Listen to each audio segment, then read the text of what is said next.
pro delegado e falar, chefe, muito obrigada, agradeço muito, mas estou fora dessa divisão aí. Não quero participar desse ato, chama aí outra pessoa, faz o que o senhor desejar, faz sozinho, qualquer coisa nesse sentido, eu não quero participar. É diferente?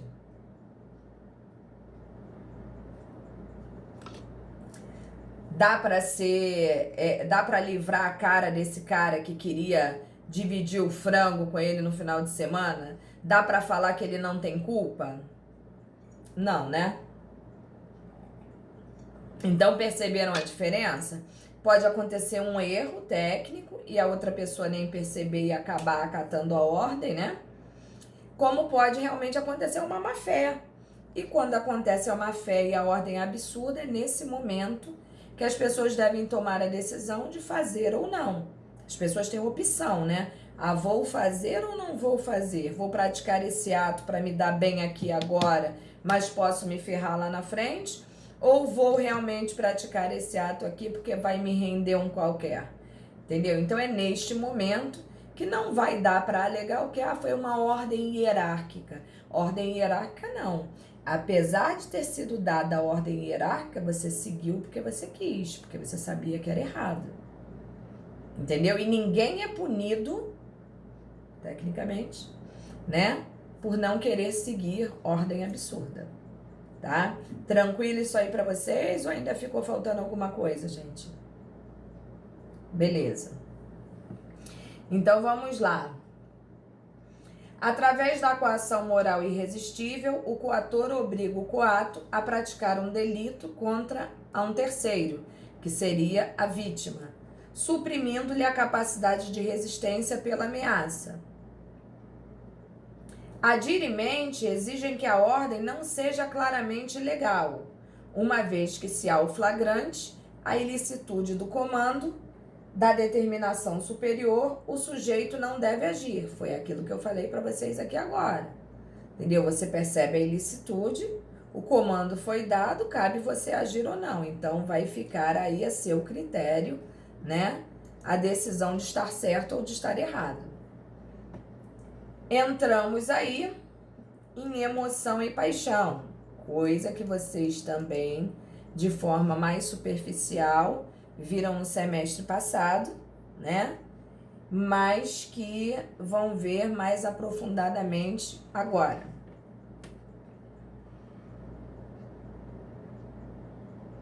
Lucas Fonseca. O ruim é que, se der errado, vão pensar que a culpa é do policial que não participou.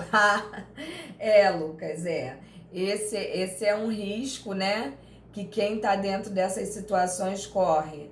Mas eu vejo assim, você tem que deixar as coisas muito claras, né? E realmente fingir que não tá vendo. Entendeu? Ó, não quero, mas aí, ó, fica aí a critério de quem quer. Eu tô aqui, ó, não vi nada, não ouvi nada, não falarei nada. Entendeu? É complicado até a gente falar sobre isso, né? Num país onde a gente vê tanta coisa acontecendo e a impunidade às vezes chega a revoltar, né? Mas a gente não pode acreditar que só existam coisas ruins. Se a gente não acreditar que coisas boas podem acontecer, caramba, a gente perde até a motivação para viver, entendeu? Então, eu acho assim, você tem que sempre fazer uma escolha, né? Você quer seguir um determinado padrão de vida e de pessoa que você é, ou você quer ter um outro nível, né? Um padrão mais elevado, mas aquela coisa que você não pode dormir tranquilo, né? Então, eu acho complicado isso aí, acho que é uma decisão muito pessoal, né? Então, a gente tem sempre que se ligar nisso, porque quem se compromete com aquilo que é errado, uma hora a cobrança vem, né? Então, não tem jeito, a gente tem que estar preparado para isso aí. Beleza?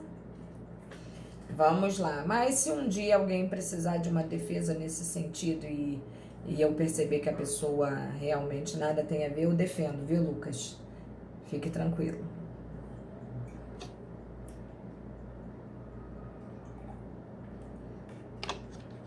Vamos lá, Lucas.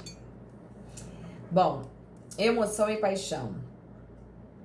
O artigo 28 do CP determina que a emoção e a paixão não são causas de exclusão da culpabilidade.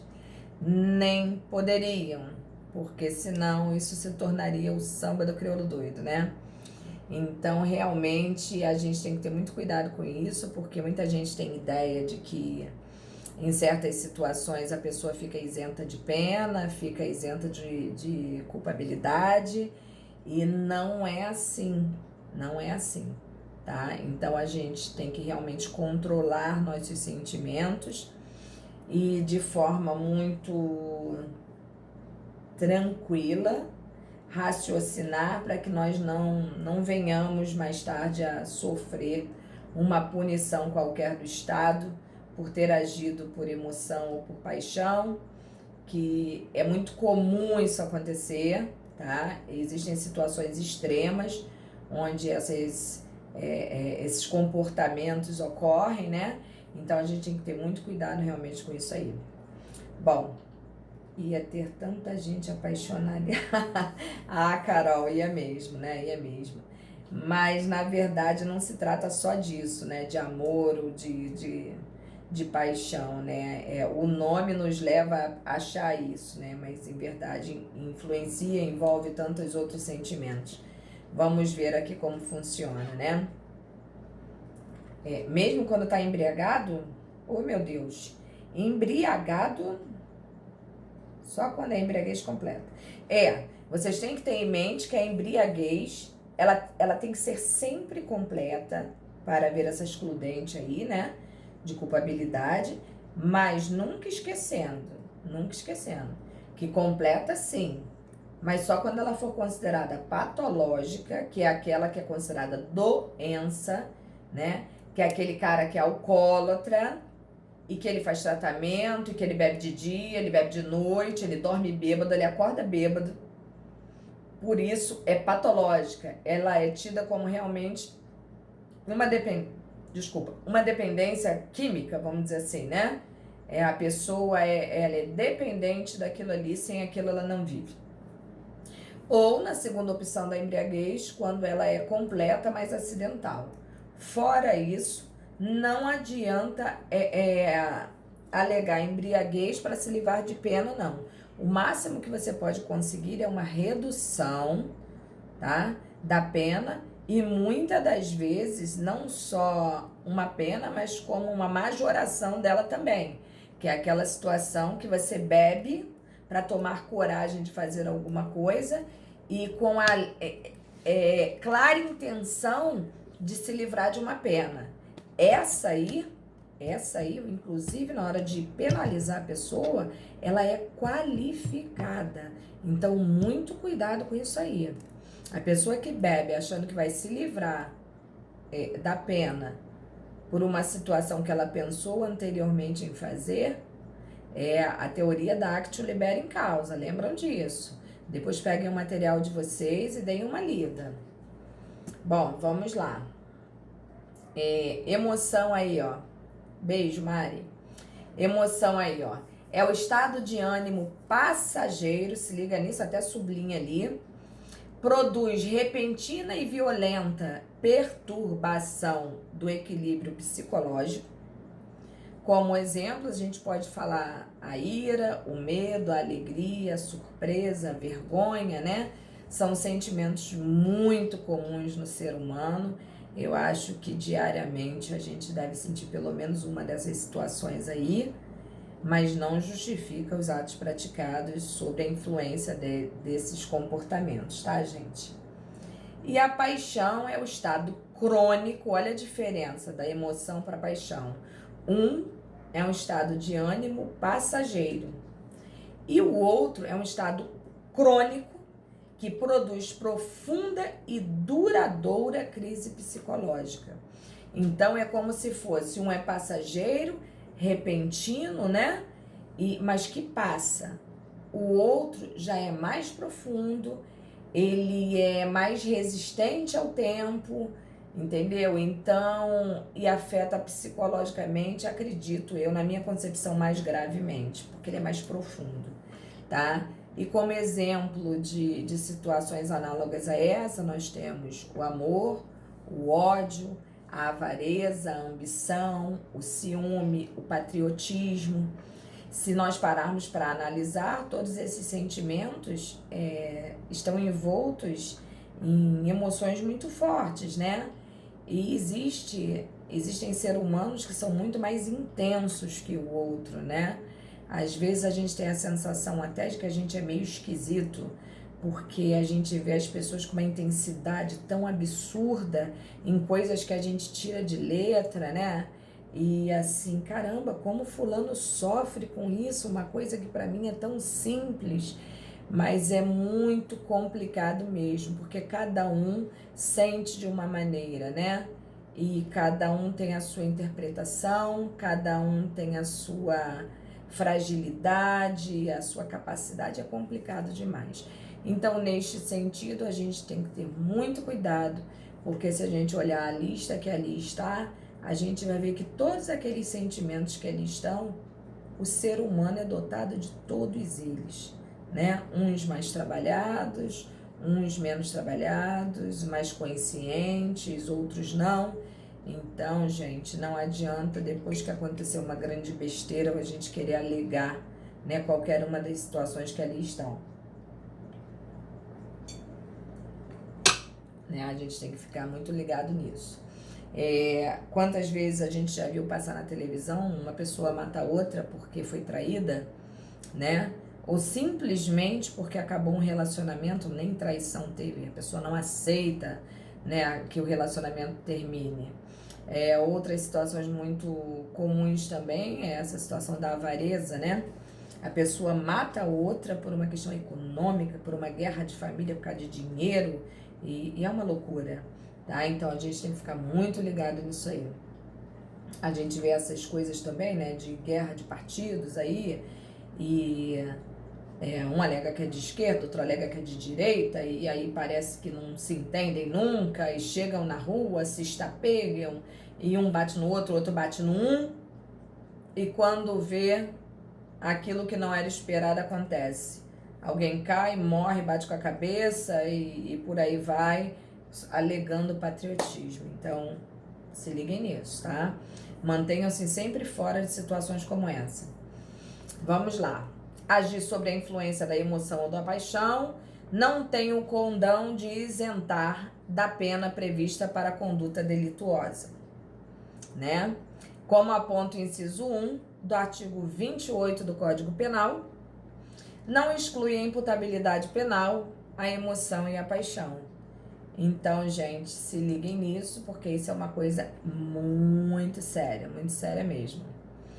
Bom, mas também tem aí uma observação no nosso materialzinho que diz o seguinte: todavia, o agir imerso na emoção ou na paixão traz situação penal mais favorável ao agente, dadas as circunstâncias do caso. Bom, quando a gente fala em dadas as circunstâncias do caso, a gente está vendo que é uma coisa assim muito subjetiva, né? Vai ficar a critério de quem em verdade está avaliando a sua situação. Então é um risco que não vale a pena correr. Não é um risco calculado, né? Que a gente fala assim, se fizer assim, vai ser assado e pronto. Acho perigoso, mas tanto a emoção quanto a paixão não excluem a imputabilidade, mas trazem um tratamento diferenciado dependendo do grau da paixão ou emoção, tá?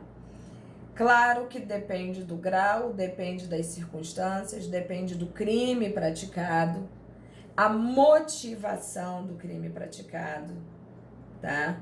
Até porque dependendo da motivação, não vai ser só alegada a emoção e a paixão, tá? Existem outras circunstâncias que isso pode acontecer também. Então, não sei se vocês já ouviram falar na questão do homicídio privilegiado, né? Onde um pai ou uma mãe ficam sabendo que o filho foi assassinado, descobrem no momento daquilo ali, né, de todo aquele drama que ocorre quando situações como essa acontecem, e esse pai ou essa mãe vai lá e dá cabo de quem matou o próprio filho, tá? Se a gente parar para analisar, se enquadraria aqui perfeitamente em quê? Olha aqui, ó. ódio. Existe coisa mais odiosa do que alguém fazer mal ao seu filho?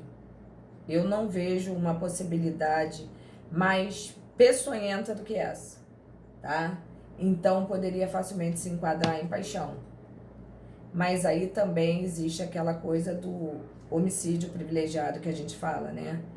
Que a motivação que você teve foi tão forte, tão forte, tão forte, que não caberia isenção de pena, mas caberia uma diminuição, né, da aplicabilidade da mesma, pela situação em que se encontra emocionalmente aquela pessoa. Agora, isso tudo, gente, a gente tem que ter muito cuidado, porque isso tudo vai dentro de um contexto muito subjetivo, entendeu? Não adianta eu arguir isso 30 dias depois do fato ocorrido, tá? Isso é no momento, isso é no momento. Eu soube agora e agi também agora, movida por toda essa situação emocional que existe dentro de mim. Agora, não vai colar esse tipo de alegação, eu soube hoje e tô aqui maquinando na minha cabeça para daqui a 30, 40 dias eu vou lá, pego o cara que fez, pico ele todinho, boto dentro de um saco, taco fogo, jogo no rio. Isso não vai rolar, tá? Porque é o tempo que existe, né? A mágoa fica, a dor fica, tudo fica, porque é um filho, é um parente, vamos dizer assim, um ente querido. Mas aquele período já serviu para você o quê? Diluir aquele ódio ali, daquela pressão do momento. Então, toda e qualquer atitude conservada no ódio, como eu falo, né? Que a pessoa age momentaneamente no ato da coisa, no ato em que descobre a coisa, é encarado por uma ótica, posteriormente já é encarado por outra. Então a gente tem que ter muita cautela em situações como essa. Bom, agir sob a influência da emoção ou da paixão não tem o condão de isentar da pena prevista para conduta delituosa, como aponta o inciso 1 do artigo 28 do Código Penal. Não exclui a imputabilidade penal a emoção e a paixão. Tranquila essa parte aí para vocês ou não?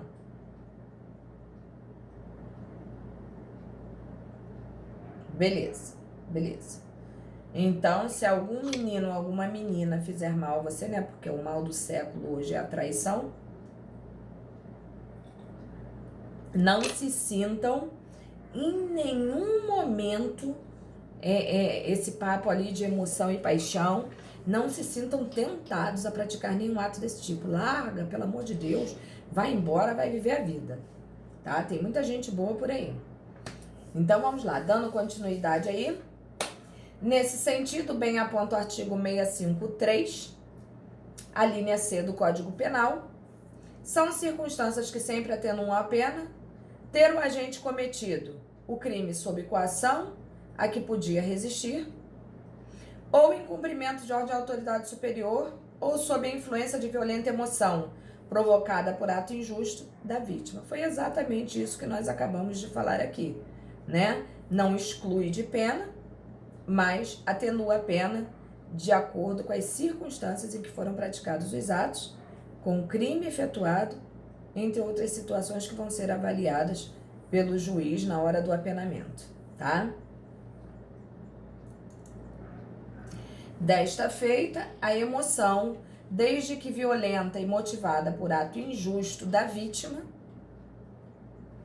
constitui atenuante em qualquer delito compatível, influindo positivamente para a situação do réu na dosimetria da pena, né? Contudo, vale mencionar que o domínio de violenta emoção nos delitos de homicídio ou lesão corporal constitui causa especial de redução da pena, tá? Por isso que eu falei para vocês, redução da pena não é falta de pena. A pessoa será penalizada, mas, dependendo das circunstâncias, essa pena será diminuída. Tranquilo aí? Azar o dele, Carol, gostei. Adorei, também acho. Eu costumo dizer, Carol, que Quem perde é quem faz a besteira, né? Vamos falar sério, né? A gente não perde aquilo que a gente nunca teve. Entendeu? Então, se a pessoa comete uma indignidade, eu acho que o maior perdedor é ela, né? Então, a gente não tem realmente que ficar remoendo a ponto de cometer um ato atroz, né? Então, acho que é por aí.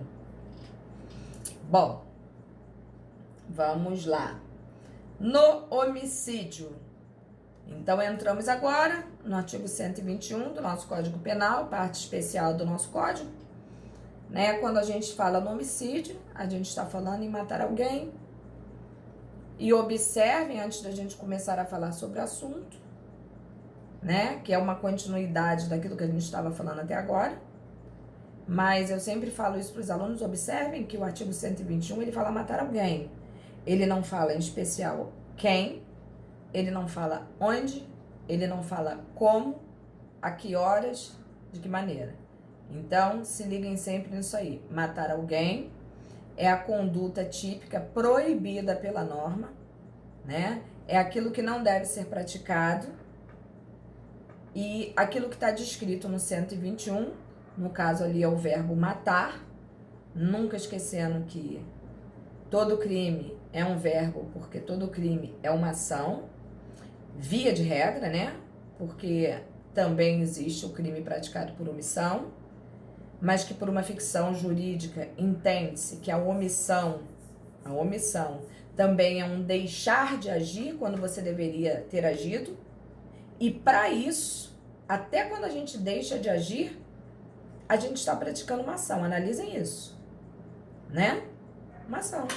Fiquei estagnada, parei. Não é uma opção? Agir. Quis agir assim, fiquei parada. Não fiz nada, me abstive. Então, por isso que a gente fala que por via de exceção e por uma forma de ficção jurídica, entende-se, né? Discute-se muito isso, que até a omissão é uma forma de ação em que a pessoa consegue pensar e deixar de fazer algo que ela deveria ter feito. Vamos lá. Parágrafo 1º aí, se o agente comete o crime impelido por motivo de relevante valor social ou moral, ou sob o domínio de violenta emoção, logo em seguida a injusta provocação da vítima, o juiz pode reduzir a pena de 1/6 a 1/3, tá? O último caso muito badalado disso aí, não sei se vocês lembram, foi um casal, né, que até era uma advogada, né? Acho que Pimenta Neves, se não me falha a memória, era o nome do cara. Que ele matou, né, a namorada pelas costas, entendeu? Por ciúmes, porque ela tinha dito que não iria mais ficar com ele. Ele era um homem mais velho, ela uma pessoa muito mais jovem, e ele não aguentou a pressão e acabou matando-a, né? Então, isso foi uma coisa muito discutida no Brasil. A justiça foi um verdadeiro pandemônio, né? Porque uns alegavam que ele tinha que ser isento de pena, porque ele se sentiu humilhado, e entre outros quesitos, né? Mas a maior parte da doutrina achava exatamente o contrário, que ele tinha que ser condenado, e muito bem condenado, que não daria para alegar emoção e paixão, uma vez que ele já sabia que a coisa estava acontecendo. Então, a gente tem que ter muito cuidado, tanto para defender, quanto para agir, né, por conta própria, porque é uma situação complicada e, em regra, tem uma subjetividade, assim, gigante para você conseguir comprovar, né, gerar provas para a sua defesa. Então, vamos ficar alertas a isso. Bom, na lesão corporal, artigo 129, ofender a integridade corporal ou a saúde de outrem. Parágrafo 4º. Se o agente comete o crime impelido por motivo de relevante valor social ou moral, ou sob o domínio de violenta emoção, logo em seguida a injusta agressão, provocação da vítima, o juiz pode reduzir a pena de 1/6 a 1/3. Percebam que é quase o mesmo discurso, né? De tal modo, não há que se desprezar o estado psíquico e afetivo do agente e quando da prática da conduta delituosa. Esse recadinho aí é aquele recadinho que eu já dei para vocês, é muito importante. De tal modo, não há que se desprezar o estado psíquico e afetivo do agente e quando da prática da conduta delituosa. Ou seja, no momento em que ele praticou o ato, a motivação, que seria ali, né, a emoção, realmente ela reflete o ato praticado e o momento, ou já tinha passado um tempo em que não poderia mais ser alegado tal situação de emoção. É isso que esse recadinho aí quer dar. Então, fiquem alertas aí para essa situação. Não dá para alegar isso, como eu falei, depois de um mês, né? Vamos ser sinceros, seria assim um cúmulo do absurdo, né? Não que a raiva tenha passado ou que a dor tenha passado, né? Mas vale aquela coisa do momento, né? O sentimento do momento. Aquilo pelo qual te motiva, né? Então, vamos lá. Chegamos aqui. A categoria conceitual de crime. Ao iniciarmos o estudo da teoria do crime, se faz necessário conceituar crime. Tenho certeza que vocês já estão carecas de saber um conceito de crime. Não há na lei penal conceito para este instituto. Vocês lembram disso? Que eu falei para vocês que a lei não conceitua o que é crime, ficando a cargo da doutrina e muitas das vezes, né, a ajuda da jurisprudência, mas muito mais doutrinário, sem sombra de dúvidas, muito mais doutrinário, né? Sua conceituação. Várias ordens de conceito foram formuladas pela doutrina. Primeiro nós temos o conceito formal, que nos diz que tem como referência, né, a lei. Crime é fato humano que viola a lei. Crime é uma conduta contrária ao direito a que a lei comina uma pena. Esses conceitos são conceitos formais. Professora, são errados? Não, não são errados. São pouco usuais, vamos colocar assim. Temos também o conceito material, né? Que tem como ponto de referência a proteção dos bens jurídicos penalmente tutelados. O que seriam bens jurídicos penalmente tutelados? Vida, liberdade, honra, o patrimônio, né, que a gente possui, entre outros valores também que são protegidos, né? Crime é a conduta humana que lesa ou expõe a perigo um bem jurídico protegido pela lei penal. Esse conceito é um conceito material. Observem que existe uma diferença. Um está falando da proteção de bens jurídicos penalmente tutelados, né? Enquanto o outro sempre faz referência ao quê? Tem como referência a lei. Então, a gente tem que ficar muito ligado nisso, né? Crime é fato humano que viola a lei, sempre um baseado na legalidade, né? Na positividade do ato que está lá positivado no código. E o conceito material, diferentemente, expõe de outra forma. Temos o conceito analítico, né? Que antes da gente falar sobre eles, é necessário que conheçamos os elementos que serão empregados nesse tipo de conceituação, que são fato típico, antijurídico e culpável.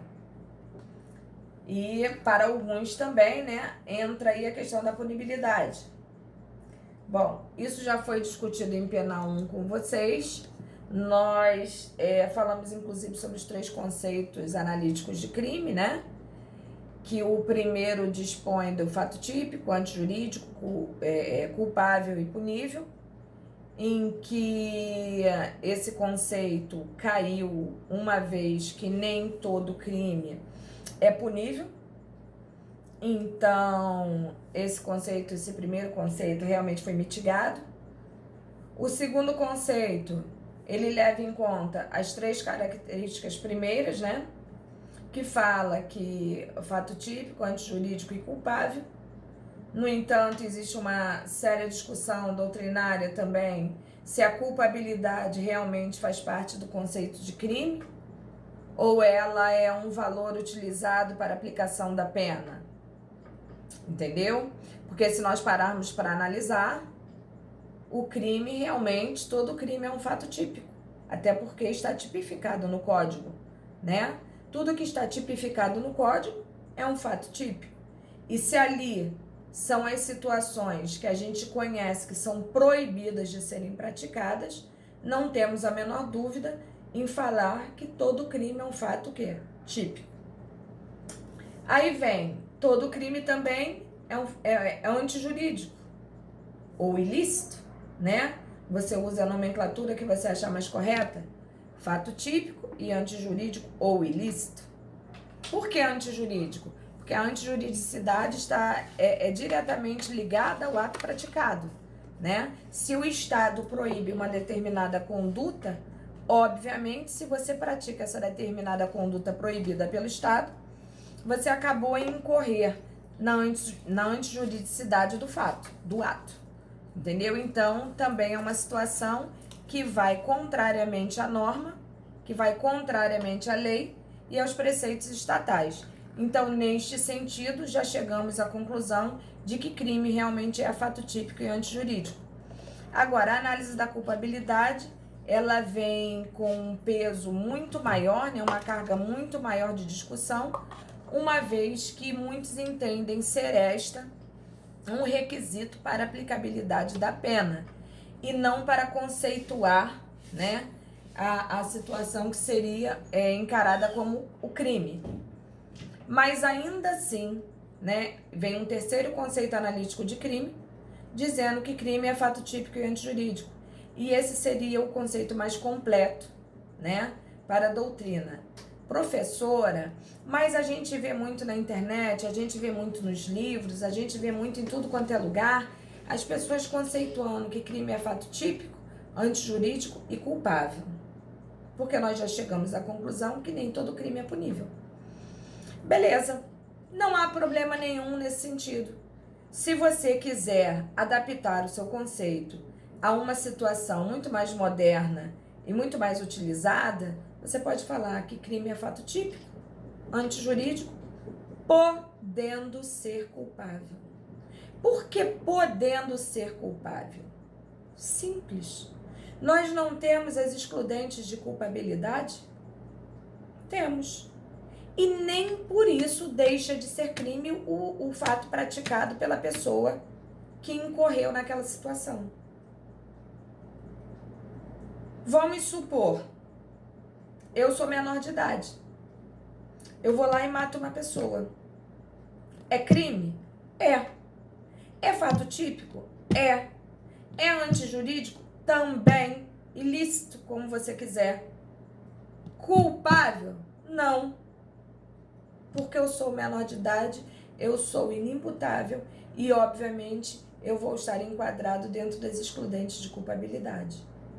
Então, eu não posso dizer literalmente, né? O sentido literal da coisa é que todo crime é culpável.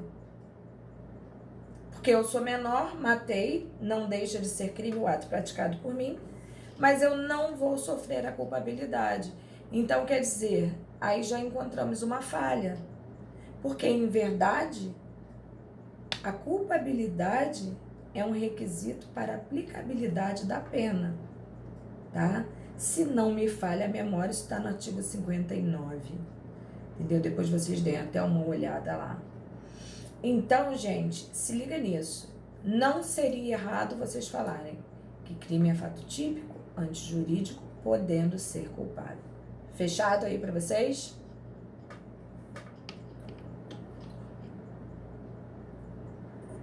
Fechado, professor. Falei pra caramba, né?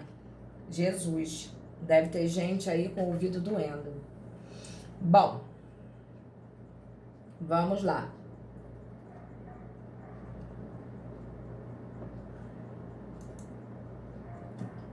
Então, olha, na nossa pranchinha 31 aí, eu posso até pular, né? Porque eu já falei sobre o primeiro conceito analítico de crime. Eu não vou ficar lendo isso para vocês, né? Uma vez que eu já expliquei. A não ser que alguém tenha ficado com dúvida. Posso pular?